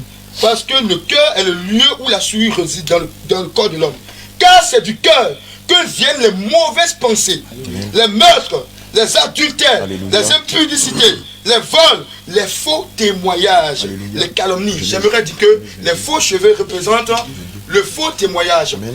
S'habiller en se déguisant, c'est un faux témoin de Tout ce à fait. qu'on n'est pas. On n'est pas. témoigne de ce C'est qu'on se n'est pas. maquiller. Oh, on doit témoigner De ce fidèlement de ce qu'on est. Ça ce fait que partie Dieu a fait de aussi nous à la base. de la fraude. Alléluia. Oh, Dieu n'est pas dans la fraude, ni dans la compromission. Alléluia. Alors, Dieu vous appelle Amen. à vous répondre. On a entendu un enseignement de l'homme de Dieu, l'apôtre Abraham, qui enseignait que Jéhovah n'est pas le nom de Dieu, la Shekinah n'est pas le nom de Dieu, le Paraclet n'est pas le nom de Dieu, le Saint-Sacrement n'est pas le nom de Dieu, Jah, Allah, Christ, Jésus et Holy Ghost ne sont pas les noms de Dieu. Et évidemment, le corps du Christ, en écoutant cet enseignement, a été choqué. Nous, on a l'habitude de chanter le nom de Jéhovah. On a l'habitude de prier avec Jéhovah. Quand on lit le livre de Genèse 22, verset 14, est-ce que le nom de Jéhovah fait partie des noms ou des attributs de Dieu, ou c'est encore la main de l'homme à la culotte noire qui s'est glissée dans la parole de Dieu pour tromper les enfants de Dieu? Je commence et vous allez après. Gloire à Jésus. Amen. Alléluia. Et ce verset qui dit: Abraham donna à ce lieu le nom de Jéhovah Jireh. Alléluia. C'est pourquoi l'on dit aujourd'hui à la montagne de l'Éternel, il sera pourvu. Amen. Dans ce verset, nous voyons que d'abord, ce n'est pas le nom de Dieu que Abraham prononçait. Alléluia. Parce que Abraham donnait le nom à un lieu, c'est-à-dire à la montagne où il a rencontré l'Éternel. Amen. Donc, directement, si on veut utiliser l'écriture de Genèse 22, verset 14, l'on voit directement qu'Abraham ne parlait pas du nom direct de Dieu, mais d'un nom qu'il donne à Dieu. D'un lieu, voilà. Mais nous devons savoir quel est le nom original qu'il donna en ce moment. Parce que nous devons savoir que le nom de l'Éternel est un nom vraiment sacré. Alléluia. Et nous voyons le pictogramme que les Hébreux ont l'habitude d'utiliser pour prononcer le nom de Dieu. Amen. Maintenant, nous devons identifier ce nom. Ce nom que David, Abraham donnait, c'était Adonai. C'est-à-dire le Seigneur pouvoir. Amen. Mais Yahweh Jireh. qu'à un moment, voilà, Yahweh Jireh, Amen. un moment où les théologiens ont eu à transformer, c'est-à-dire à enlever le véritable nom de Dieu pour mettre maintenant le nom d'un démon. Je vais vous expliquer cela. Parce que le nom de Dieu est tellement sacré que les Hébreux n'arrivaient pas à prononcer le pictogramme. Parce que la Bible dit que le nom de l'Éternel est un nom. Il est dit que on ne doit pas prononcer le nom de l'Éternel en vain. De Dieu en vain. Donc, à cause de cela, ils ne voulaient pas prononcer le nom de l'Éternel comme ça en vain, parce que en faisant cela, c'était une abomination. Alléluia. Donc, en ce qui concerne cela, ils ont juste pris le nom, ils ont mis des voyelles pour pouvoir rendre facile la prononciation de ce nom. Et c'est depuis ce moment que le nom a commencé par être dégradé, dégradé jusqu'au point où nous arrivons à Jéhovah. Alléluia. Or, Jéhovah, nous savons tous que c'est un démon de la franc-maçonnerie. Ce n'est pas le nom de Dieu. Amen. Et quand nous lisons bien la prophétie de Zacharie 14, 9, la Bible dit que l'Éternel sera le seul roi de la terre. Alléluia. Et son nom sera le seul nom. Or, nous savons que lorsque Jésus-Christ s'est manifesté en chair, Dieu s'est révélé aux hommes, il y a un seul nom qui a été révélé. Quand nous lisons bien Actes 4, le verset 11 à 12, la Bible dit que Jésus est la pierre dont les bâtisseurs ont rejeté, qui est devenue la principale de langue. Alléluia. Et il dit dans le verset 12, il n'y a de salut dans aucun autre nom, si ce n'est le nom de Jésus. Alléluia. Et la Bible dit qu'il y a un seul nom, et c'est le seul nom qui sauve. Et c'est maintenant, nous voyons que tous ceux qui rejettent le nom de Jésus et qui veulent adapter un autre nom pour adorer sont en train de renverser la pierre principale, c'est-à-dire sont devenus des antéchrists. Et du coup, le culte n'est plus rendu au Seigneur Jésus-Christ, mais à d'autres entités qui sont dans des entités démoniaques. Alléluia. Je vous laisse la parole. On voit bien dans le livre de Philippiens 2, verset 10 à 11, qu'il est dit qu'au nom de Jésus, tout genou fléchit. Et dans l'espace, il est dit dans le ciel, sur la terre et dans les profondeurs de la terre. Gloire à Jésus. Alléluia. Alléluia. Donc je pense que... Je vais préciser aussi un verset. Quand vous en fait, ce que beaucoup ignorent, c'est que quand nous prions, ne prions pas à la fin au nom de Jéhovah. Tout à fait. Je ne prie pas à la fin, je dis au nom de Shekinah, et sois guéri. Non, je dis pas au nom de Paraclet. Au nom de Paraclet, libère au nom de Christ Jésus. Au nom de qui alors? Au nom de Jésus. Au nom de Jésus. Voilà, je voudrais qu'on fasse la nuance. Christ Jésus et Jésus-Christ sont-ils les mêmes entités? On ne renverse pas le nom de Dieu. Alléluia. Il est Jésus-Christ. Alléluia. Jésus le Christ. Alléluia. Pas Christ le Jésus. Mais il est Jésus le Christ, le Sauveur, loin de Dieu, le serviteur de Dieu. Amen. Alléluia. C'est comme sont Emmanuel et Emmanuel sont deux personnes différentes. Voilà. Alléluia. Bon, c'est l'exemple que je vais donner. Je m'appelle par exemple Jacques Kona par exemple. Mon nom de famille c'est Kona. Et mon prénom c'est Jacques. Maintenant si je m'appelle Kona Jacques, et se dit Jacques Kona les amis, comment pas citer les Évidemment. noms de ceux qui sont admis. Et après on voit. Et que mon nom c'est Kona Jacques. Mais c'est Jacques Kona. Et on dit Jacques Kona. Évidemment, c'est pas vous. C'est pas moi. C'est pas vous. C'est pas moi. En fait, ce sont les déviations que les gens, on ne peut pas s'introduire, créer Jésus-Christ. Ça ne vient pas de Dieu. C'est que eux, déviation théologique. C'est tellement ils ont fini avec Jésus-Christ. Maintenant, ils sont avec Christ Jésus maintenant. Est-ce à dire que ces personnes qui prient par exemple au nom de Christ Jésus sont des personnes qui sont ignorantes de ce qu'elles font, ou c'est vraiment des agents de Satan? Ils savent. Alléluia. Donc tout pasteur qui prie au nom de Christ Jésus est un agent de Satan. C'est ça. Parce qu'il ne veut pas invoquer le nom de Jésus-Christ. Alléluia. Dans son entièreté. Il sait. Tout pasteur qui évoque le nom de Christ Jésus, il sait de quoi il dit. Alléluia. Que le Seigneur vous bénisse. S'il vous plaît, je vais donner juste un verset et faire un témoignage. Juste après, on va rentrer dans le second vif du sujet. J'ai un témoignage à faire à l'égard du nom de Jéhovah. Mais je donne d'abord un nom. Un verset dans Exode 3, le verset 13. Alléluia.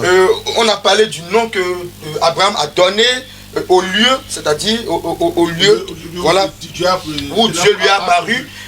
On a vu que c'est pas le nom de Dieu. Alléluia. Mais c'est le nom donné à un lieu. Et en réalité, c'est les moines dominicains qui ont introduit ce faux nom dans les Écritures. Or, c'était pas comme ça. Alléluia. Maintenant, quand nous lisons dans Exode 3, 13, nous allons voir que Dieu, la première fois où Dieu veut donner lui son nom, parce qu'il s'agit de Dieu. Alléluia. Il s'agit de son nom. Jésus. Il veut donner son nom. Il dit dans Exode 3, 13 à 14, quand il s'est révélé à Moïse, il dit: j'irai donc vers les enfants d'Israël et je leur dirai: le Dieu de vos pères m'envoie vers vous. Mais s'ils me demandent quel est son nom, que leur répondrai-je? Il dit: je suis celui qui suis. Et il ajouta: Alléluia. Jésus, Jésus, Jésus, Jésus, Jésus, Jésus, Jésus. Il dit encore: c'est ainsi que tu répondras aux enfants d'Israël. Celui qui s'appelle le Je suis, alléluia, m'a envoyé vers vous. Il n'a pas dit Jéhovah m'a envoyé vers vous. Mais il n'a pas dit Paraclet m'a envoyé vers vous. Et tout à l'heure, j'ai vu les hommes de Dieu, le docteur, l'apôtre, l'apôtre Paul aussi, et le prophète. On dit que le vrai nom de Dieu, c'est Jésus-Christ. En réalité, c'est la confirmation de je suis qui s'accomplit en Jésus, puisque Jésus est l'accomplissement de la loi et des prophètes. Et quand nous lisons Jean 6, Jean 8, 56 à 58, Jésus dit là que avant qu'Abraham ne fût, je suis. Pour montrer que Jésus, il était. 3, 13, Alléluia. Quand les pharisiens lui posaient la question: mais qui es-tu, d'où viens-tu? Dire: je suis ce que je vous dis dès le commencement, car Moïse a parlé de moi et je suis maintenant venu rendre témoignage à la vérité et accomplir les Écritures. Je vais vite donner mon témoignage. Allez-y. Je donne le témoignage. On était en Côte d'Ivoire en 2019, en fin 2019, précisément dans la ville de Abobo. Et en ce moment, on était allé pour une croisade d'évangélisation avec l'apôtre Abraham, l'évangéliste Jean Gracien, l'apôtre Paul, le prophète Ezekiel, moi, le docteur Silas et moi. Et on était en train de prier. Le Seigneur nous avait déjà révélé sur le nom de Jéhovah. Et on a fait beaucoup de recherches, d'études, et on a compris finalement. Mais en ce temps, on n'avait pas totalement rendu cela public. Et pour nous confirmer cela, on était en train de prier et il y a un petit garçon d'à peine 12 ans, 13 ans ou 10 ans, voilà, qui m'a approché et m'a mis à l'écart et il était terrifié. Il avait peur et il me dit: homme de Dieu, j'ai vu quelque chose que je ne comprends pas. J'ai dit: qu'est-ce que tu as vu? Il dit: pendant que l'homme de Dieu était en train de prier et de chasser les démons, ma vision était ouverte. Et j'ai vu quoi? J'ai vu 2 démons, c'est-à-dire qui étaient habillés en tout noir, en robe noire, en manteau noir, qui se sont approchés de moi. Et l'un disait: je suis Jéhovah. Et il avait un ciseau à la main pour pouvoir m'égorger. Et c'est en ce moment qu'il a crié le nom Jésus et les anges de Dieu sont descendus et les ont chassés et ces démons. Gloire à Jésus. Et depuis ce jour-là, l'enfant a commencé, le même jour, il commençait à pleurer, il dit: mais on nous a dit à l'église que Jéhovah est le nom de Dieu. Mais moi je vois, aujourd'hui, innocemment, il parlait, il dit: je vois Jéhovah voulait m'étrangler, il avait des cornes, il était noir. Bon, c'est le témoignage. Je voudrais qu'on revienne sur le nom Allah et Holy Ghost. Allah. S'il vous plaît, les hommes de Dieu. Gloire à Jésus. Nous savons tous que Allah, c'est le Dieu des musulmans, le Dieu que les musulmans adorent. Et nous adorons un Dieu, et notre Dieu c'est Jésus-Christ. Et comme l'on l'a dit, il n'y a pas de rapport entre la lumière et les ténèbres, il n'y a pas de rapport entre les démons et Jésus-Christ. Donc si notre Dieu est Jésus-Christ et que les musulmans adorent un autre Dieu, cela ne veut pas dire que c'est le Dieu et Allah que nous adorons aussi, parce que nous n'adorons pas le même maître. Nous étions 2 et ces 2, le Seigneur Jésus nous a retirés pour que nous puissions venir à la vérité. Gloire à Jésus-Christ. Alléluia. Allez-y, je voudrais qu'on revienne juste à la fin sur Holy Ghost quand vous aurez fini. D'accord. On va maintenant présenter les choses que nous avons constatées. D'accord. Et homme de Dieu, je voudrais d'abord dire quelque chose. Et lorsque le bien-aimé Silas a parlé de Allah, ça m'a rappelé quelque chose effectivement. Parce que lorsque j'étais dans l'islam, j'avais compris que le nom musulman que je portais, ce nom ne me permettait pas de faire la volonté du Seigneur. Parce que pour moi, je me disais que venir à Christ, je peux venir à Christ avec le même nom que je portais. Mais par la suite, le Seigneur m'a révélé que lorsque tu étais dans l'islam, tu ne savais pas sous quelle inspiration ce nom t'a été donné. Et effectivement, lorsque j'avais le nom là sur moi, mais dans la nuit, je me voyais aussi encore au milieu des musulmans. Mais pourtant, j'ai déjà confessé le Seigneur. Et plus tard, le Seigneur va changer mon nom, ou le nom Ézéchiel.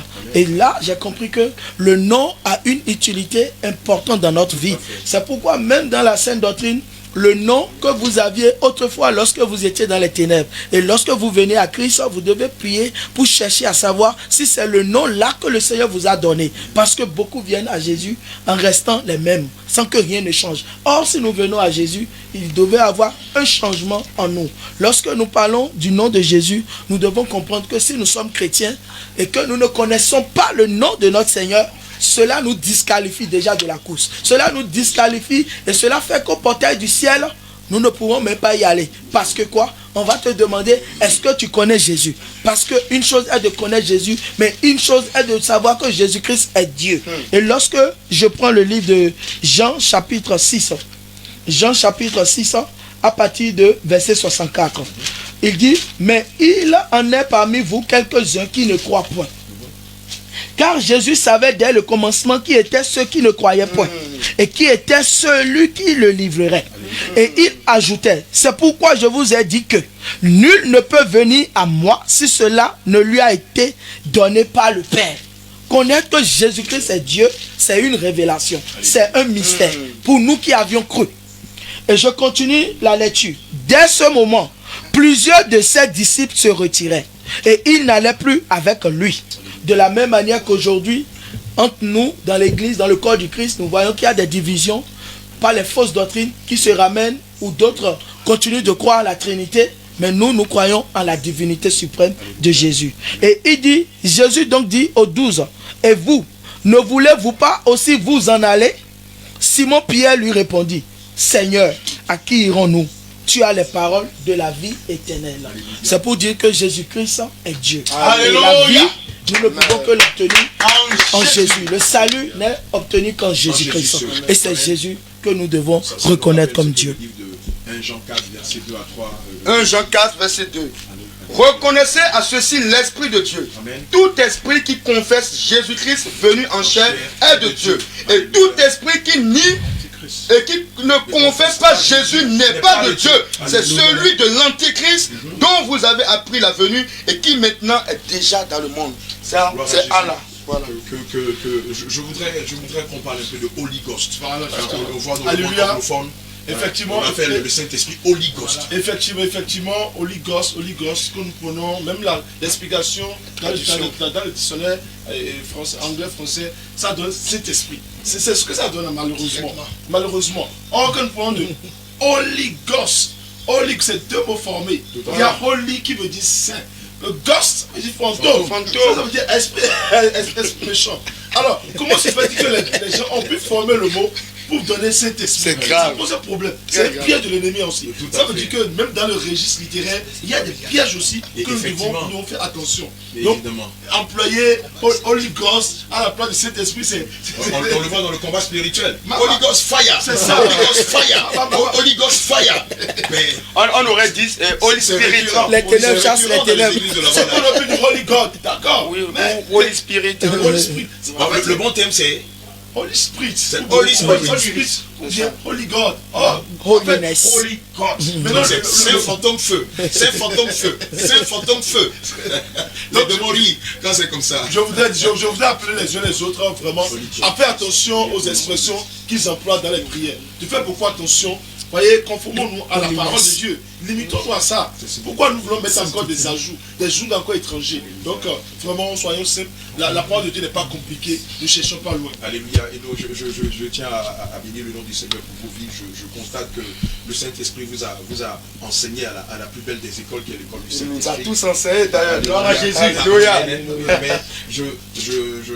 Donc, en résumé, nous devons comprendre que ni Jéhovah, ni la Shekinah, ni Allah, ni Christ Jésus, ni le Paraclet, ni Holy Ghost, nous sont des dieux, nous sont des attributs de Dieu.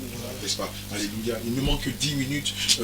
Je voudrais, après constat, qu'on fasse un résumé des esprits qui affectent la jeunesse camerounaise, qui affectent les Camerounais et dont on pourrait parler pour assurément éveiller la conscience de quelqu'un, assurément pour amener une des brebis du Seigneur Jésus qui est en captivité à venir assister à cette croisade. Gloire à Jésus. Nous voyons que le peuple camerounais est encore dans les ténèbres. À l'avènement où nous sommes en train de préparer le retour de l'époux, nous voyons qu'eux, ils ne sont pas encore intéressés du tout. Il y en a qui méprisent encore l'évangile, qui qui ont le cœur dur, le cœur fermé. Depuis que nous sommes arrivés, effectivement, nous avions rencontré déjà des bien-aimés avec qui nous avions prié. Et effectivement, il y a eu des esprits qui se sont manifestés.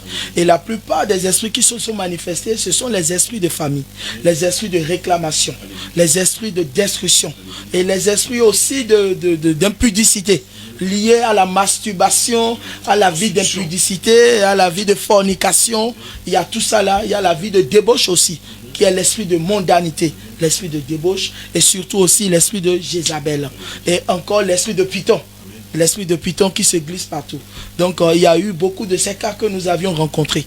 Et il faut vraiment que le peuple de Dieu ici au Cameroun, à Yaoundé, à Douala se réveille.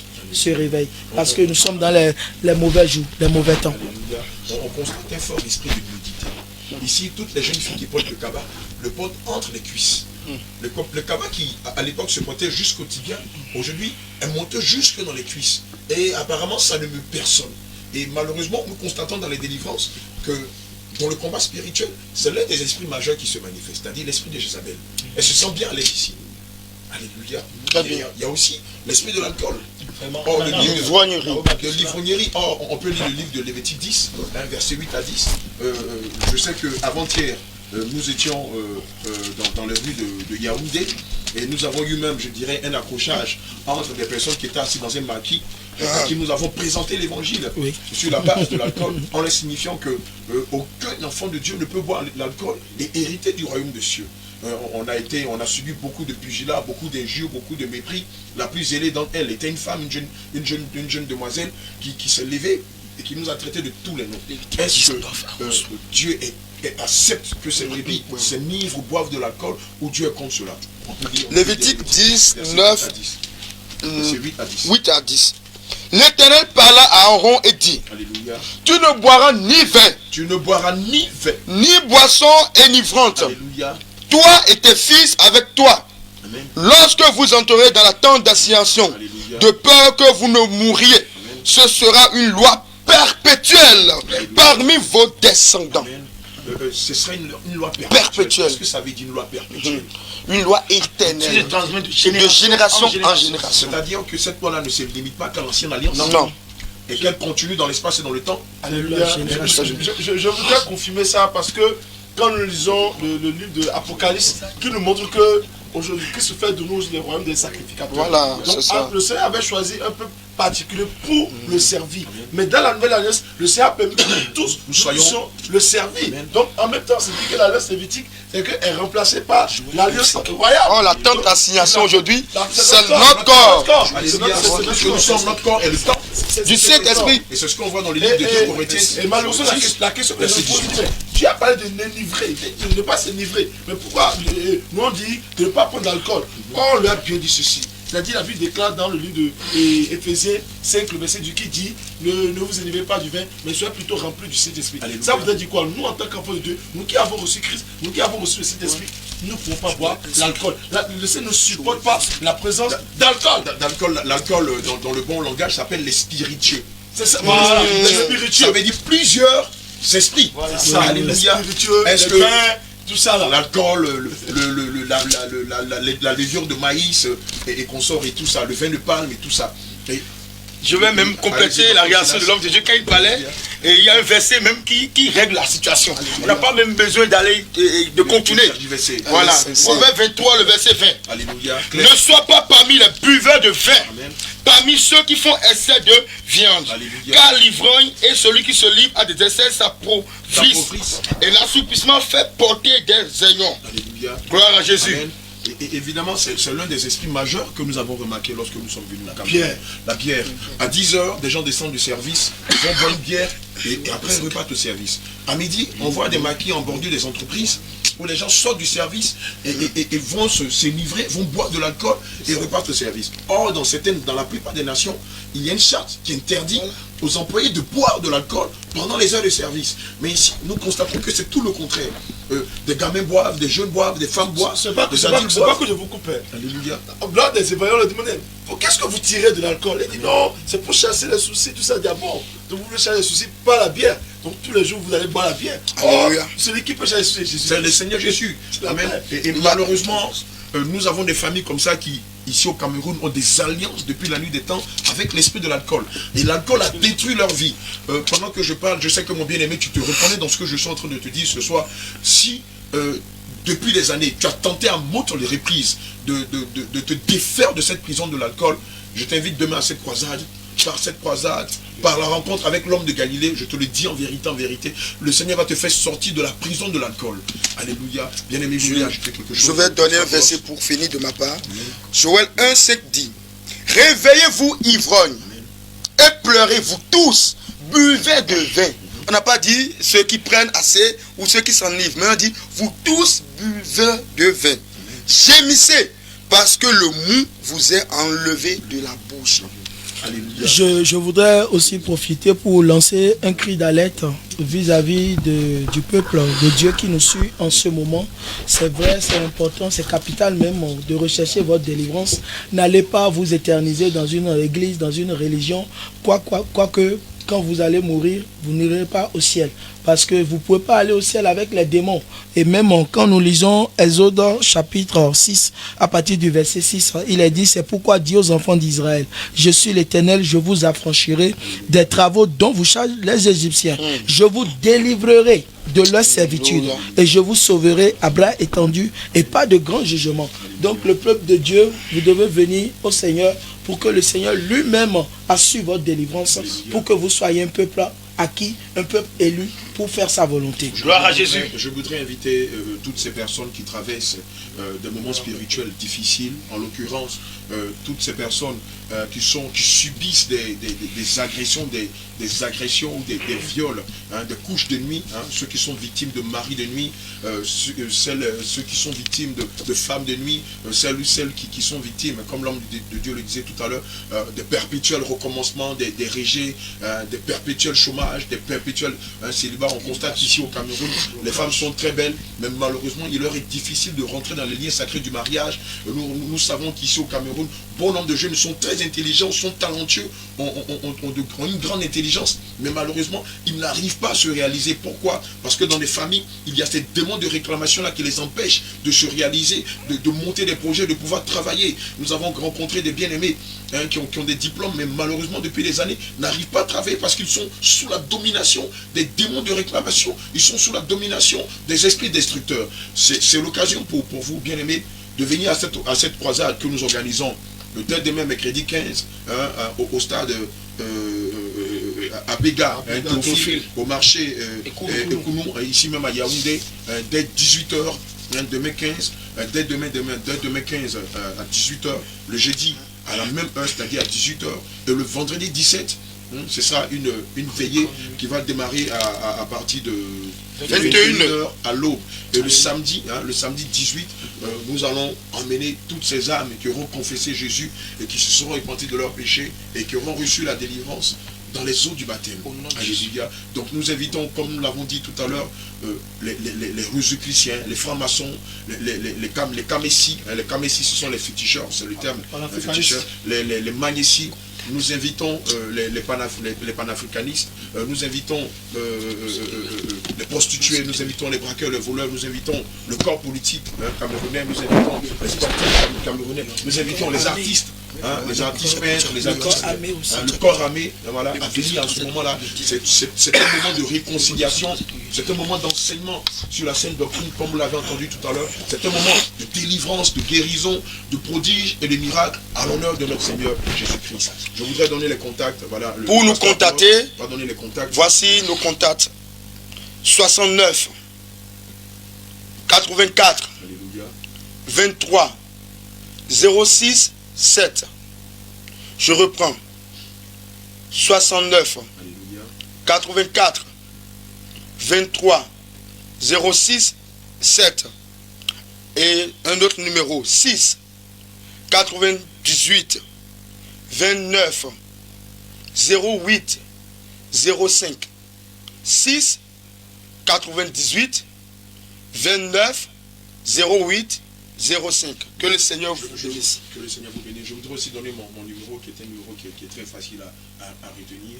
C'est le numéro de l'apôtre Abraham, c'est le 676 70 70 07. Je reprends le numéro de téléphone de l'apôtre Abraham, c'est le 676 70 70 07. Alléluia. Voilà, donc vous pourrez nous joindre sur les différents numéros que nous venons de vous donner. Et voilà, bonne soirée à vous avant qu'on ne termine. Le réveil, le réveil, toutes les nations sont... Le groupe international d'évangélisation Jésus revient allume le feu du réveil dans les villes de Yaoundé, Douala, Bafoussam. Du 15 au 17 décembre prochain, venez vivre une grande croisade d'évangélisation à l'esplanade du stade sous le thème « Le peuple assis dans les ténèbres voit une grande lumière ». Au programme prédication, prière de délivrance, de guérison et de restauration, suivi d'un grand baptême avec les orateurs, évangéliste Jean Gratien, apôtre Abraham, docteur Silas, pasteur Apollos, apôtre Paul et prophète Ézéchiel. Ne manquez pas cette occasion et venez saisir votre chance avec le groupe d'évangélisation Jésus revient en mission au Cameroun. Vous sortez des ténèbres, Jésus vous tend la main, venez à la lumière. Le réveil, allez, le réveil, allez, le réveil, allez. Toutes les nations sont pleines d'être converties à Jésus. Le réveil, allez, le réveil, allez, le réveil, allez, le réveil, allez, le réveil, allez. De la nation sont des convertis à Jésus.